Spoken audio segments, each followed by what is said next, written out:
चली आऊ तोहरे लोग तीनों जनी किया बलावे के भेजे जाते रहे न। हाँ हाँ और काम्मा यही नाते तो हमरे सब बिना बलाए चली आए न है। अरे ललका जीजी लागत तो बाटे की दुम्मन बहु बड़ा सामान पाए बाय हुए।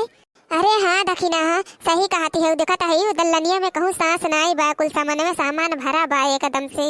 और देखा है बहन लग तो भाई न का जानी कितना सामान पाए बा दुल्हनिया दादा इनका तो घर भरी गए। गावा हो जिनको के अम्मा गावा सगुनवा परछी दुल्हनिया के। अरे ये ललका जीजी सुना तो है दुम्मन अपने बियाह में बुलेट पाए है पूरा रे दखिना ही। अरे ये ललका जीजी वहाँ देखा दुआरा वहाँ पे पीछे वहाँ वो खड़ा बाय।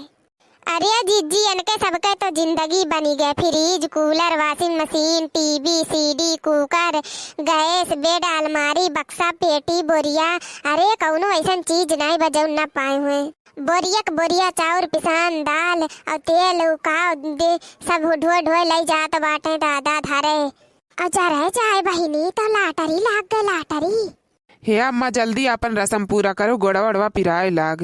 अरे झिनकू भैया बड़ा मोहा थे अपने दुल्हनिया के सोचा तो भैया कहीं दुल्हनिया गोड़वा न पिरात हुए। गाँव हो दुल्हन परसी दुल्हनिया के। हे लड़की दखिनाही हम गावत है तनन पुरियावे। हाँ हाँ जीजी गावा गावा हमरे सब तो पुरियबे करब। हे दखिनाही देखत है दुल्हनिया नीचवा से ऊपर तक जेवर से लदीवा है। अरे हाँ तो लड़का जीजी हुआ तो हमहू देखत है। पर चलिया हो दुल्हन धीरे धीरे पर चलिया हो दुल्हन धीरे धीरे पर छन